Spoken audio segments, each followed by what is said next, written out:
Goeiedag almal en baie dankie dat jy luister na hierdie Sondag aand uitsending. Jy weet die eerste woorde wat die Here God gespreek het ten opsigte van ons as mens, vind ons daar in Genesis 1 vers 26 en 27. En God het gesê, laat ons mense maak na ons beeld. Kan jy sien, die Here het ons as mens geskape om iets baie spesiaal te wees. Hy gaan verder en hy sê, na ons gelykenis en laat hulle heers. En God het die mens geskape na sy beeld, dat die beeld van God het hy hom geskape. Man en vrou het hy hulle geskape. Dit is baie duidelik dat die Here ons geskape het met 'n baie spesifieke doel. Ons moet oor alles heers en ons moet dit bewaak. Ons is opsigters en rentmeesters van alles wat hy geskep het. Genesis 1 vers 28, en God het hulle geseën, en God het vir hulle gesê, wees vrugbaar en vermeerder en vul die aarde, onderwerp dit en heers oor alles. Wat die Here eintlik hier sê, is dat ons as mens verhewe is oor alles wat hy geskep het, omdat hy ons spesiaal afgesonder het om oor alles te heers wat hy geskaap het. En in dit op sigself maak ons 'n geëerde, hoog aangeskrewe deel van God se skepping. Die Here God het die mens geskape na sy beeld, na die beeld van God het hy hom geskape. Nou die woorde na die beeld van God is in Hebreëus Tselem Elohim. Die woord beeld Tselem in Hebreëus beteken skaduwee. Skaduwee is 'n voorstelling of afbeelding van iets of iemand. Met ander woorde, ons is Tselem Elohim, die skaduwee van God, 'n afbeelding van hom, God, die skepper van hemel en aarde. Weet, as jy na jou eie skaduwee kyk, dan sien jy 'n beeld van jouself. En hierdie beeld verteenwoordig iets van jou.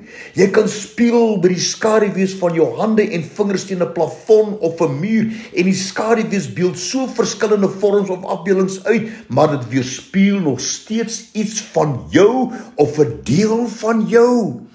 En as kind van die Here, die kroon van sy skepping, moet ons dus die perfekte beeld of skaduwee van hom verteenwoordig, waar ons ook al beweeg en wat ons ook al doen. Hy sê Matteus 5 vers 14, julle is die lig van die wêreld. Ons moet dus ten alle tye seker maak dat ons nie 'n verwronge beeld van sy skepping is nie. As skepsels van die Here behoort alle mense sy beeld uit te dra, deur hulle denke, hulle dade, hulle aksies en reaksies, soos hy ons geskape het om te heers, om te beskerm, om te bewerk en om te bewaak. Maar in baie gevalle is hierdie beeld misvorm, soms onherkenbaar. Hierdie beeld van God wat ons behoort te wees, word duidelik uitgedruk in die Bybelse naam Besaliel, 'n vakman wat die Here aangestel is vir iets baie spesiaal. Luister net wat sê die Here hier in Eksodus 31 vers 2 tot 4. Kyk, sê die Here, ek het Besaliel, die seun van Uri, die seun van Hur, van die stam van Juda, by sy naam geroep, en ek het hom vervul met die gees van God, met wysheid, met verstand, met kennis en bekwaamheid vir allerhande werk, om kunstige planne uit te dink en om dit uit te voer. Maar wat belangrik is in hierdie vers, is die naam wat die Here hier vir Besaliel gegee het. Dis die Hebreëse naam Betzalel, wat beteken in die skaduwee van God. Kan jy sien? Betzalel beteken, hy was in die skaduwee van God, en daarom het God hom allerhande wysheid, verstand, kennis en bekwaamhede gegee, om enige werk te doen wat die Here wil hê hy moet doen, en om kunstige planne uit te dink, om dit uit te voer. Die skaduwee van God, Betzalel. En in die lig hiervan kan ons Psalm 91 vers 1 heeltemal anders lees en verstaan, wat sê, hy wat in die skuilplek van die Allerhoogste sit, sal vernag in die skaduwee van die Almagtige. Hierdie vers dui duidelik daarop dat die Here ons God as Tselem Elohim, die bron van liefde, die bron van voorsiening, die bron van beskerming vir ons as mens is.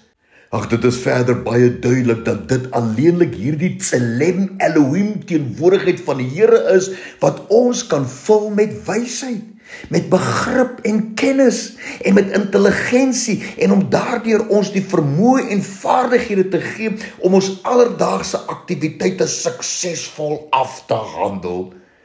Die Here God self het hierdie proklamasie reg aan die begin van die skepping gemaak en God het die mens geskape na sy beeld. Na die beeld van God het hy hom geskape. Man en vrou het hy hulle geskape. Elohim, Tselem, die beeld van God. Maar die vraag is egter, watse beeld straal jy uit? Is dit dalk bloot 'n verwronge skaduwee op die plafonne van jou lewe? Of is dit werklik so wat die Here dit wil hê? Elohim, Tselem, 'n beeld van God. Ag Here, help ons om waarlik Elohim, Tselem te wees, om beeld van U te wees in alles wat ons doen, alles wat ons aanpak. Dankie dat U ons vul met wysheid en krag en energie om allerlei dinge suksesvol te kan doen. Dankie daarvoor, Here, in Jesus naam. Amen.